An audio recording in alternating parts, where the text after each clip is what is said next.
Hits ఏమి కానీ లేవు. అంత కాదు సార్, అంత ఒక వెలుగు వెలిగిన మీరు ఉమ్. మధ్యలో ఇంత గ్యాప్ వచ్చేసినప్పుడు ఎక్కడైనా మీరు డిస్టర్బ్ అయ్యారా? అసలు అవ్వలేదండి.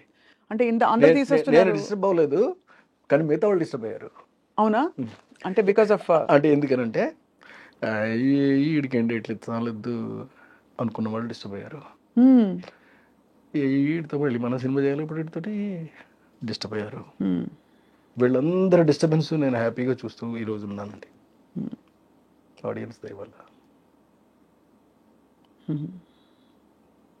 How do you feel sir ఓవరాల్గా సినిమా పరిశ్రమకి? మీరు ఎక్కడ, భీమవరంలో కదా సార్ మీరు చదువుకున్నది?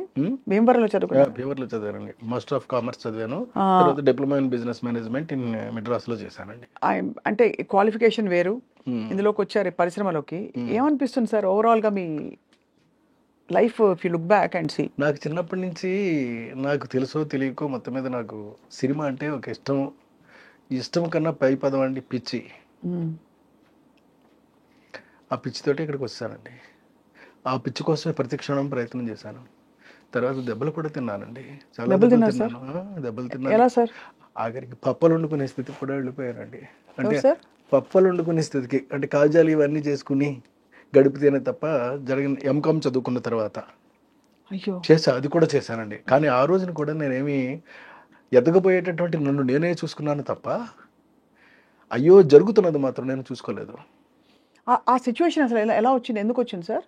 మీరు కాజాలు ఉత్తుకోవాల్సిన, కాజాలు చేయాల్సినటువంటి పరిస్థితి అంటే మాకు సొంతంగా ఒక కంపెనీ ఒకటి ఉందండి, స్వీట్ కంపెనీ ఉంటే అప్పుడు అందులో మొత్తం 20 మంది 30 మందిని పనులు పెట్టారనుకోండి, కాస్ట్ ఎక్కువ అయిపోతుంది కదా, అంచేత తక్కువ మన ధరకి సప్లై చేయొచ్చు కదా, అలాగని చెప్పేసి నువ్వు కూడా పని చేయొచ్చు కదా అంటే నేను కూడా నేర్చేసుకుని నేను పని చేస్తాను. ఆఫ్టర్ కంప్లీషన్ ఆఫ్ ఎంకామ్ చేసేసాను అంతే. చేసేసి ఒక మంచి విషయం చెప్తానండి ఇప్పుడు. చెప్పండి. ఒక రోజున నా కోసం నాకు బాగా ఫ్రెండ్ ఒక అతని పేరు విష్ణు, అతను నా కోసం వచ్చాడండి ఒక రాజదూత బండి వేసుకుని, బాగా ఫ్రెండ్. మేము పార్వతీ భవన్లో చదువుకునేవాళ్ళం అండి. అక్కడ కాలేజీలో డిఎన్ఆర్ కాలేజీలో చదువుకుంటూ పార్వతీ భవన్లో ఉన్నప్పుడు అతను బాగా close friend, almost like roommate అనుకోండి. అతను నా దగ్గరికి వచ్చాడండి. వస్తే నేను అప్పుడు ఒక చిన్న టవల్ కట్టుకునండి కచ్చలు చేస్తున్నాను సీరియస్గా.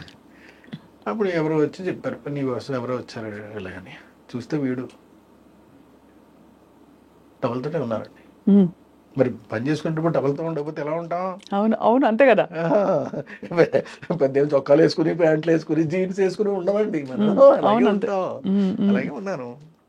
అంటే వాడు వచ్చాడు, వాడు వస్తే కూర్చోబెట్టవాడిని, రే కుర్చీలో కూర్చోనుకో అంటే, పర్లేదు కింద కూర్చుంటాను అన్నాడు. నువ్వు కుర్చీలో కూర్చో, ఎందుకు నేను చెప్తున్నాను కదా కూర్చో అని చెప్పి నేను చేసి, రే కాజా వీటికి మంచి వేడిగా ఉండి తీసుకొచ్చి ఒక ఆకులో పెట్టి వాడికి ఇచ్చా. వాడు అది తింటూ ఏడ్చేసాడండి. అయ్యా, లిటరల్గా ఏంట్రా ఇది, నువ్వు ఈ పరిస్థితి నీకు అలాగని ఫీల్ అవ్వద్దురా, నువ్వు తిను హ్యాపీగా తిను అంటే అది తినలేదండి, వదిలేసేసి లేచి వెళ్ళిపోయాడు. వెళ్ళిపోయినాడు, బండి వేసుకుని వెళ్ళిపోయాడు అంతే. అంటే అన్ని రకాలు మనం చూస్తాం, ఇవన్నీ కూడా మనం మనకి జీవితంలో ఎదురవుతూ ఉంటాయండి. అవును సార్, అదే తప్పదు అవన్నీనండి.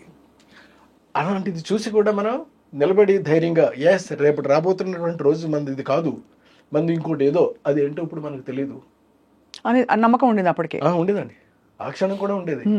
అక్కడి నుంచి మరి మీరు దీనికి రావడం అన్నది అది ఎలా జరిగింది సార్, దట్ ఆ ప్రాసెస్? ఇక ఆ తర్వాత అక్కడి నుంచి మళ్ళీ హైదరాబాద్ వెళ్ళామండి. హైదరాబాద్లో అచ్చిరెడ్డి గారు ఆయన బాగా హెల్ప్ చేశాడండి, చాలా హెల్ప్ చేశాడు. మీకు చాలా అత్యంత ఆత్మీయులు కదా అచ్చిరెడ్డి గారు, బాగా మాటలో చెప్పలేనంత. మీ ఇద్దరు యాక్చువల్లీ ఒక పేరు ఉంటే ఇంకో పేరు లేకుండా ఉండదు. అవునండి,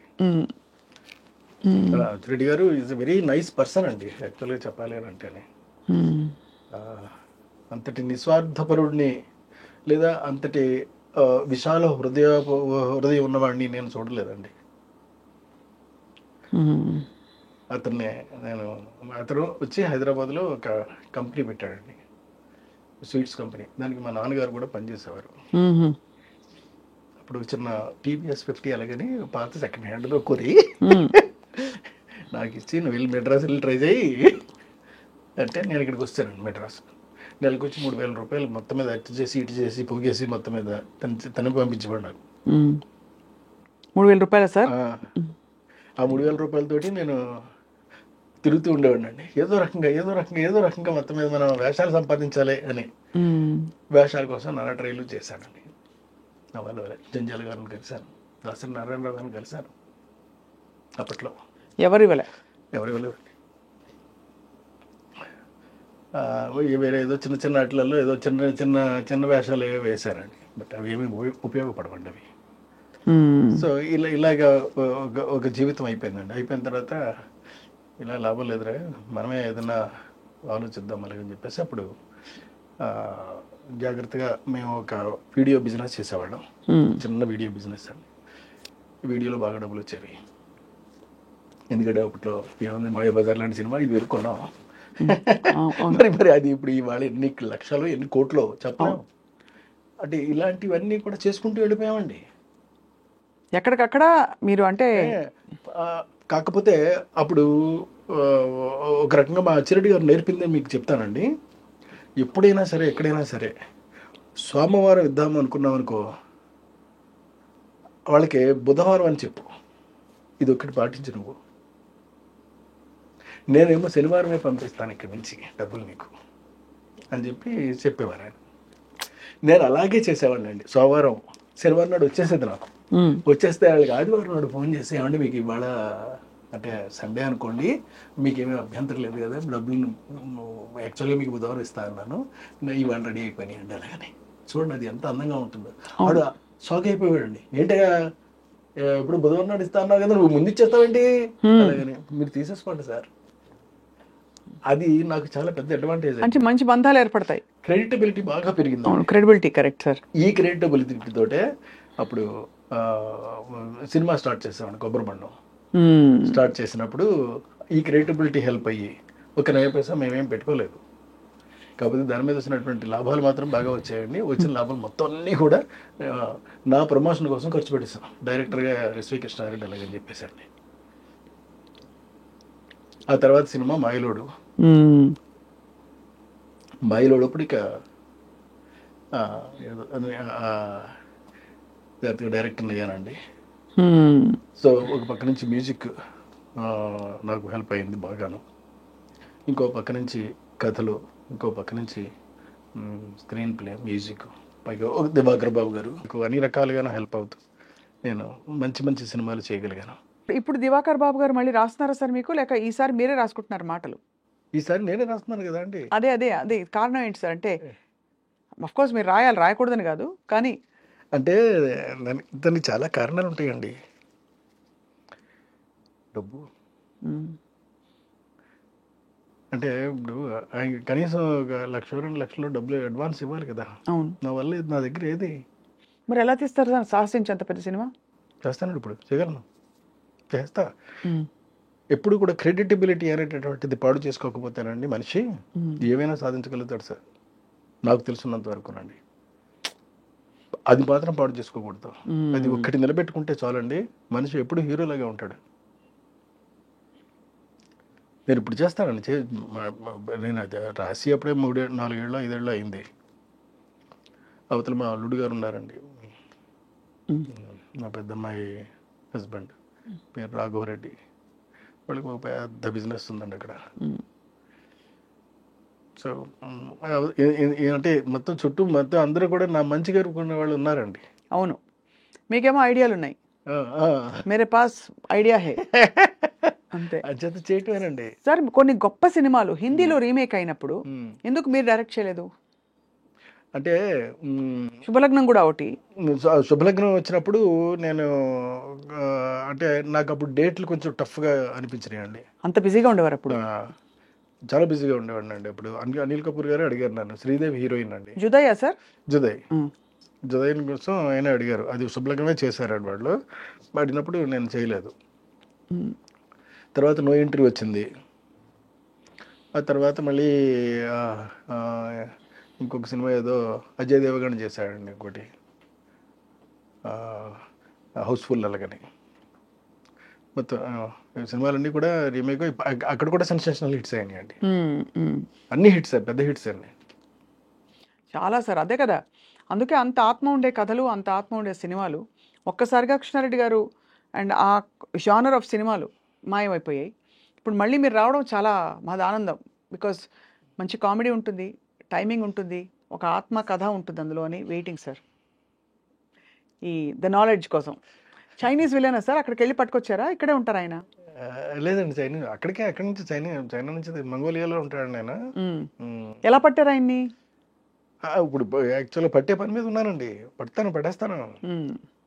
చూసి మీకు కరెక్ట్ ఇదైతే కరెక్ట్, ఆడైతే కరెక్ట్ అని నేను ఎంచుకున్నానండి. ఆడ ఎక్కడ ఏంటో తెలుసుకున్నానండి. తెలుసుకున్న తర్వాత ఇప్పుడు వాళ్ళకి పంపించాము, వాళ్ళ దగ్గర నుంచి రావాలి ఇంకాను. అలాగే ఇటు ఇంగ్లీష్ హీరోయిన్ అండి, త్రిబుల్-ఆర్లో చేస్తున్న అమ్మాయి ఉంది కదా, కొంచెం ఆ అమ్మాయిని ఒకళ్ళని వేస్తానండి. మన తెలుగు వాళ్ళు ఎవరెవరు ఉన్నారు సార్ ఇంది సినిమాలో? మలయాళ హీరో, ఇంగ్లీష్ హీరోయిన్, అదే మంగోలియన్ విలన్ కాబట్టి తెలుగు వాళ్ళు ఎవరు ఉన్నారు? తెలుగు వాళ్ళు అని అంటే ఇప్పుడు అనుపమ్ ఖేర్ ఒక అతను ఉన్నాడండి, ఆయన హిందీ అతను. ఇంక మిగతా చిన్న కాస్టింగ్ ఏదైనా ఉంటే తెలుగు వాళ్ళు ఉంటారండి. మీ పాత మీ హిట్ కాంబినేషన్స్ లో వచ్చిన స్టార్స్ ఎవరైనా ఉంటారు? ఒక్కళ్ళు కూడా ఉండరు. అంటే ఉదాహరణకి జగపతి బాబు గారు కానీ, లేదు మన రాజేంద్ర ప్రసాద్ గారు కానీ, అలీ గారు కానీ, బాబు మోహన్ గారు కానీ ఎవరు లేరు. ఒకవేళ హీరోకి మదర్గా ఉంటే ఎవరైనా ఉంటారేమో నాకు ఇంతవరకు నేను ఏమనుకోలేదండి. అనుకుంటే ఇక అప్పుడు చెప్తా. కృష్ణారెడ్డి గారు అంటే clean cinema, professional film making. మీరు అన్నిటికీ మీరు తూచా తప్పకుండా మీరు ఆచరించి పాటించి చూపించారు. మీ సినిమాల్లో స్త్రీల చిత్రీకరణ ఎలా ఉండాలి, ఎక్కడ గీత దాటకూడదని. అత్యంత వివాదాస్పదంగా తయారైంది వాళ్ళ చిత్ర పరిశ్రమ. మలయాళంలో మీటూ క్యాంపెయిన్, లైంగిక వేధింపులు అనే అలిగేషన్స్ రావడంతో పెద్ద పెద్ద స్టార్ల పేర్లు కూడా వచ్చి రానట్టు వచ్చి వెళ్ళిపోతున్నాయి. మీ కామెంట్ ఏంటి సార్ కృష్ణారెడ్డి గారు? మీకు ఏమనిపిస్తుంది ఈ పరిశ్రమలో ఇక్కడ ఉన్నా నేనని? మీరు క్షమిస్తే నేను ఒక విషయం చెప్తాను. చెప్పండి సార్. న్యూస్ పేపర్లోను మోహన్ లాల్ వదిలేస్తున్నాడని ఏదో వచ్చిందండి న్యూస్. ఆ హెడ్డింగ్ చదివేసి వదిలేస్తానని తప్ప లోతుకి వెళ్ళను. నేను అస్సలు పట్టించుకోనండి. నాకు ఇదంతా కావాల్సింది. నేను మీకు ఇందాక చెప్పానే, ఒక క్యారెక్టర్ నేను అనుకున్నప్పుడు ఆ క్యారెక్టర్కి అనువైనటువంటి వ్యక్తి ప్రపంచంలో ఎక్కడున్నా వెతికేస్తానండి నేను. ప్రపంచంలో అది ఎవరైనా పర్లేదు, నాట్ ఓన్లీ ఇన్ ఇండియా అండి, ఎవరైనా పర్వాలేదండి, వెతికేసేసి ఆడనే తీసుకొచ్చి పెట్టి చేస్తానండి. అది ఓకే సార్. అది ఇది సినిమాలు నేను చేయవలసింది అది, నేను చేయవలసింది అది, తగిందది, చేయబోయేది అండి. అంతే తప్ప అక్కడ రాజకీయాలు ఓకే సార్. ఇది స్త్రీల రక్షణ గురించి మాట్లాడతాం, because you stand for women కాబట్టి. నేను అన్ని పట్టించుకోనండి, ఇదేమీ నాకు సంబంధం లేదు. కానీ వాస్తవం ఉందా సార్ అందులో? ఏమో ఈ వేధింపులలో లేకపోతే ఈ అలిగేషన్స్ ఏవైతే ఒక జస్టిస్ కమిషన్ రిపోర్ట్ నేను ఎలా చెప్పగలుగుతానండి? నేనేమి చెప్పలేనండి ఆ విషయంలో. నేను వాటిని జోలికి వెళ్ళను, వాటిని పట్టించుకోను, వాటిని తెలుసుకోను. నాకు ఆ ఇంట్రెస్ట్ లేదండి. అంతే. నాకల్లా ఒకటే, నా క్యారెక్టర్గా అనువైనటువంటి వ్యక్తి ఉంటే తీసి సినిమా తీసేయడమే. ఓకే, ఇలా చెప్పండి సార్. మీ సెట్లో డిసిప్లిన్ ఉండేలాగా మీరు ఎలా పాటించుకుంటూ లాక్కొచ్చారు అన్ని సినిమాలకి? మీ సెట్స్లో వివాదాలు ఇటువంటివి రాకుండా మీ యూనిట్లో హీరోలు, హీరోయిన్లు, క్యారెక్టర్ ఆర్టిస్టులు సాధారణంగా ఏంటంటే మన క్యారెక్టర్ తెలిసిన తర్వాత అండి ఎవరైనప్పటికీ కూడా అలాగే ఉంటారు, అలాగే ప్రవర్తిస్తారు అక్కడ అంటారు. అంటే ఇప్పుడు ఆహ్వానంలో రమ్యకృష్ణ గారు చేశారు, పెద్దవాడ బాహుబలిలో కూడా చేశారు. అప్పుడు రమ్యకృష్ణ గారు చేసినప్పుడు ఎంత అందంగా చూసుకునేవాళ్ళంటే, ఆవిడ లాస్ట్ డే షూటింగ్ అయిపోయి కంప్లీట్ అయి వెళ్ళిపోతున్నప్పుడు అండి పట్టుబట్టలు పెట్టి వెండి పళ్ళులో అందులో పెట్టండి, దానిపైన ఒక 10,000 రూపాయలు డబ్బులు పెట్టి కుంకుమ పెట్టి ఆవిడకి బొట్టు పెట్టి మరీ పంపించామండి. ఆవిడ ఏడ్చేశారని పట్టుకొని. ఆ సన్నివేశం నాకు ఇప్పటికీ కూడా గుర్తుంది. Great sir. అంతటి మర్యాద ఇచ్చేటటువంటి మనం మిగతా నేర్చుకోవాల్సిన అవసరం అయితే నాకైతే లేదండి. Correct sir.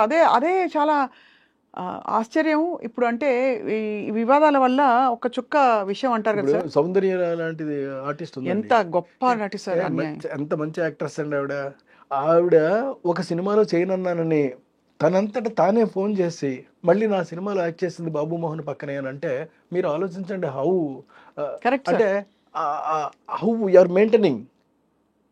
మనం మెయింటెనెన్స్ చేసే విధానాన్ని బట్టి ఇదంతా ఆధారపడి ఉంటుందండి. అవును సార్. వీడు ఆ గొడవల్లోకి వెళ్ళడం, వీడికి ఇవన్నీ అనవసరం, అతని పద్ధతి ఏదో అవుతుంది, అతను ఇదిలో అతను ఉంటాడు అంతే. దానికి వాళ్ళు నచ్చితే వస్తారండి. ఒకవేళ నచ్చలేదు మానేస్తారు, మళ్ళీ నచ్చింది మళ్ళీ వస్తారు. అంతే కదా. అస్సలు ఏమీ ఇబ్బంది లేదండి, దేనికి సమస్య లేదు. ఇప్పుడు ఈ మలయాళ హీరో ఎవరో చెప్పరా సార్ మాకు? ఎస్టాబ్లిష్డ్ హీరో అని చెప్పారు. అంటే ఒక ఎస్టాబ్లిష్డ్ హీరో అండి, మలయాళ పేరు సిజ్జు విల్సన్ అలాగేనండి అతని పేరు. అతన్ని పట్టుకొని వస్తారండి. సో అతనితో మాట్లాడాలి, ఇంకా మాట్లాడాలండి, ఇంకా మాట్లాడాలి. నేను వేసుకున్నాను అంతే, మీ లెక్కలు అంతే, లెక్కలు తప్పకుండా అది. సో అయితే సార్ ఇప్పుడున్న పరిస్థితుల్లో మరి ఈ సినిమా మా బహుభాషల్లో తీస్తారా, ఒక తెలుగులోనే ఉంటుందా? లేదండి, బహుభాషల్లో చేస్తారండి. ఇంగ్లీష్లో చేస్తాను, మలయాళంలో చేస్తాను, హిందీలో చేస్తాను, ఇంకెలా ఏ భాషలో వీలైతే ఆ భాషలలో చేస్తారండి. ఏమో రేపు పొద్దున జనానికి నచ్చింది అనుకోండి, దానికి బ్రహ్మరథం పడితే వాళ్ళే తర్జుమా చేయించుకుంటారు ఎక్కడెక్కడికో, కన్నడ, మలయాళం, హిందీ ఇవన్నీ కాకుండానండి జపనీస్ లాంగ్వేజ్, చైనీస్ లాంగ్వేజెస్లో కూడా వెళ్ళిపోవచ్చు. అవును, అక్కడ మొంగలియన్ విలన్ ఉండగా ఏముంది, ఆత్మ ఒక్కళ్ళు చాలు కదా సార్ సినిమా నడిపించడానికి. కృష్ణారెడ్డి గారు, మీరు వర్క్ చేసిన చాలా అత్యంత ఇష్టమైన హీరోయిన్ సౌందర్య గారు వెళ్ళిపోయిన టైంలో అకస్మాత్తుగా జరిగిన ఆ సందర్భానికి మీరు ఎలా తట్టుకున్నారు? నేను అసలు కొంతకాలం ఆవిడ యాక్ట్ చేసిన సినిమాలు ఏవి కూడా చూడలేకపోయానండి, నా వల్ల కాలేదు, నేను స్విచ్ ఆఫ్ చేసేసావాడిని. ఎంత దారుణం సార్, ఎంత విధి అంటారా లేకపోతే? నాకు అసలు విధి అనే చెప్పాలంతేనండి. ఎంత చక్కని తల్లి సార్. ఎందుకంటే ఆవిడతో పాటు వాళ్ళు అన్నయ్యానండి, ఇద్దరు కలిపి మంటల్లో ఆకుతైపోయి వెళ్ళిపోయారు అని అంటే ఇంకంతకన్నా అబ్బాయి చాలా బాధాకరమైనటువంటి ఇన్సిడెంట్ అండి. మహానటి, చాలా మంచి యాక్ట్రెస్ కదా సార్. మస్ అయిపోతుంటే జనం చూసి తట్టుకోలేమండి అసలు. ఆర్తనాదాలు మామూలుగా కాదండి అవి, అన్ఇమాజినబుల్. నేనైతే నేను ఊహించుకోలేను కూడానండి ఇలా జరుగుతుంది అలాగనేది, ఊహ కూడా ఉండదు నాకు.